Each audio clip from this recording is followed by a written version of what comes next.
اب ایک اور سوال آتا ہے، جب ہم قرآن پڑھتے ہیں تو مسلم اور مومن یہ دو الفاظ آتے ہیں، لیکن ان دونوں میں کیا فرق ہے؟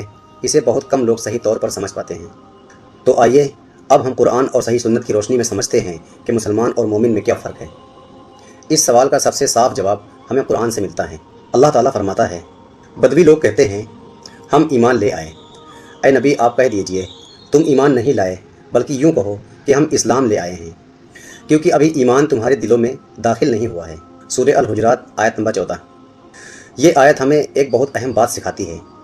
اسلام کا مطلب ہے کہ انسان ظاہر طور پر اللہ کے آگے جھک جائے، کلمہ پڑھے اور اسلام کو قبول کر لے۔ ایسے ویکتی کو مسلمان کہا جاتا ہے۔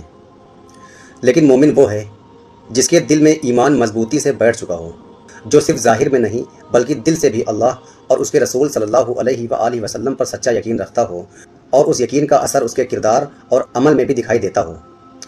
یعنی اسلام قبول کرنا شروعات ہے، اور ایمان کا دل میں گہرائی سے اتر جانا اور اس کا اثر انسان کے اخلاق، عبادت اور پورے کردار میں دکھائی دینا مومن کی پہچان ہے۔ اس لیے ہر مسلمان کو کوشش کرنی چاہیے کہ وہ صرف نام کا نہیں بلکہ ایسا مومن بنے جس کا ایمان اس کے ہر کام میں نظر آئے۔ اس کا مطلب یہ نہیں کہ مسلمان اور مومن دو الگ الگ مذہب ہیں۔ ہر مومن مسلمان ہوتا ہے، لیکن ہر مسلمان ضروری نہیں کہ ایمان کے اسی اونچے درجے پر پہنچ چکا ہو جس کی طرف اس آیت میں اشارہ کیا گیا ہے۔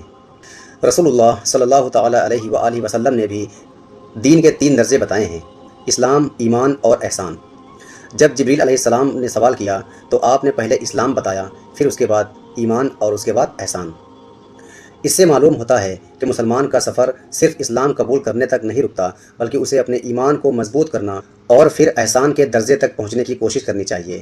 اس لیے ہم سب کو اپنے آپ سے ایک سوال پوچھنا چاہیے، کیا میں صرف نام کا مسلمان ہوں، یا میرا ایمان میرے کردار، میری عبادت، میرے اخلاق اور میرے لین دین میں بھی دکھائی دیتا ہے؟